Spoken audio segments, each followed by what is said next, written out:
అన్న నమస్తే అన్న. నమస్తే అన్న. సంవత్సరం కాంగ్రెస్ పరిపాలన చూసావు కదన్న, ఎలా అనిపిస్తుంది అన్న?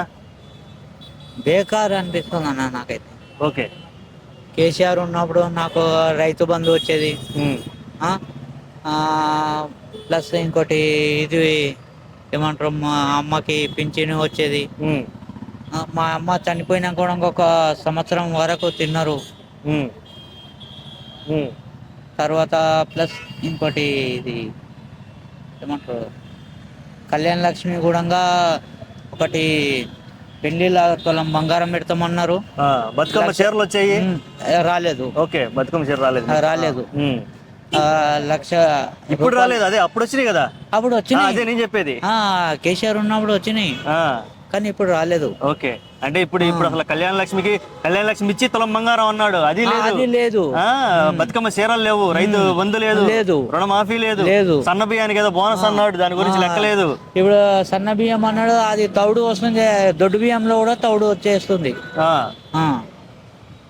ఓకే. ఇప్పుడు చూడబోతే మనం వరుసగా చూసుకుంటే తెలంగాణ తల్లి విగ్రహాన్ని మార్చడం అనేది చాలా మందికి బాధ కలిగించింది. చాలా. ఇప్పుడు నీ దగ్గర డబ్బులు ఉంటే నువ్వు తల్లిని ఎలా చూసుకుంటావు? అలాగే చూసుకుంటావా? బంగారులా చూసుకుంటావా? బంగారం లాగా చూసుకుంటాం. నాకు అమ్మ లేదు, నాయన లేడు. ఓకే. కానీ మనసులో అయితే ప్రతి కొడుక్కి మా తల్లిని బాగా చూసుకునేడు. నేను మంగళూని సార్, ఇప్పుడు ప్రస్తుతానికి నేను మంగళూని బార్ నాకు 1,00,000 రూపాయలు వచ్చినాయి కేసీఆర్ ఉన్నప్పుడు. దాంతో ఏం చేయాలని ఆలోచన చేసి ఒక డబ్బా వేసుకున్నా. ఓ అదేలే, బతుకు తెరువుకి. ఇప్పుడు కాకుండా ఫ్యూచర్లో ఎప్పుడైనా మనకు ఇప్పుడు వ్యవసాయం ఉంది, ప్లస్ డబ్బా ఉంది. 9 గంటల వరకు ఈ పని చేసుకొని తర్వాత అక్కడ పొలానికి వెళ్ళిపోయినా అని కూడా అంతేగా, ఇక్కడ పని అవుతుంది, ఇక్కడ నాకు ఇది అవుతుంది. అవును, రెండో వర్కౌట్ అవుతుంది. అవును. అది ఆలోచన చేసి సార్ ఇచ్చిన పైసలతోని డబ్బా పెట్టుకున్నాను. ఓకే. ఊళ్ళో నాకు ఒకరికి వచ్చింది, అంటే ముగ్గురికి వచ్చింది. ఒకటి వడరాంగి, ఒకటి నాకి, ఒకటి చాకలి. ఓకే. ఇప్పుడు చూస్తే మన లగచర్ల ఇష్యూలో రైతుల్ని పాపం అరెస్ట్ చేయడం చాలా అన్యాయం సార్ అది. వాళ్ళు ఏం తప్పు చేశారేంది అసలు? నాకు ఏ తప్పు చేయలేరు సార్ వాళ్ళు.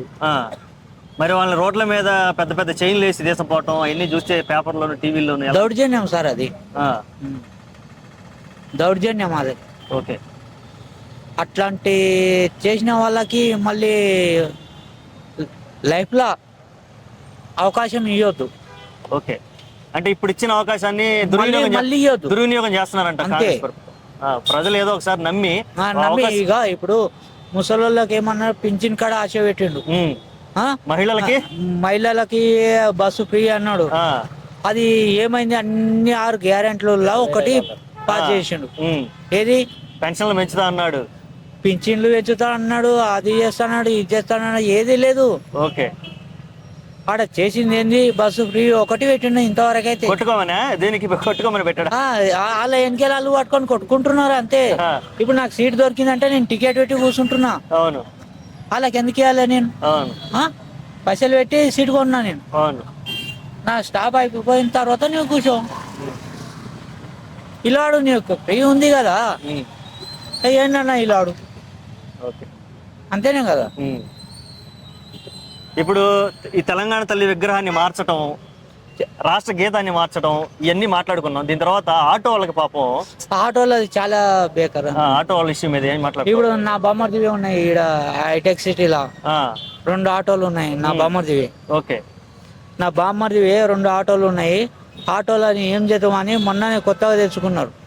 ఆటోలు కూడా బంద్ అంటే ఇప్పుడు ఒకరికి 3 ఉన్నారు, ఒక ఆయనకు 2 పిల్లలు ఉన్నారు. వాళ్ళు ఎక్కడికి వెళ్ళాలి? ఇంటికాడ పొలం లేదు, ఇంటికి వెళ్ళి బతుకుదామన్నా ఏం లేదు. వాళ్ళు ఇప్పుడు ఆటోలు ఈడ నడిపాయి, ఊళ్ళో పొంటి కొండ పోతే ఆడ నడిపాయి. వాళ్ళు ఏం చేయాలి? అలా బతకైతే వేసే కదా.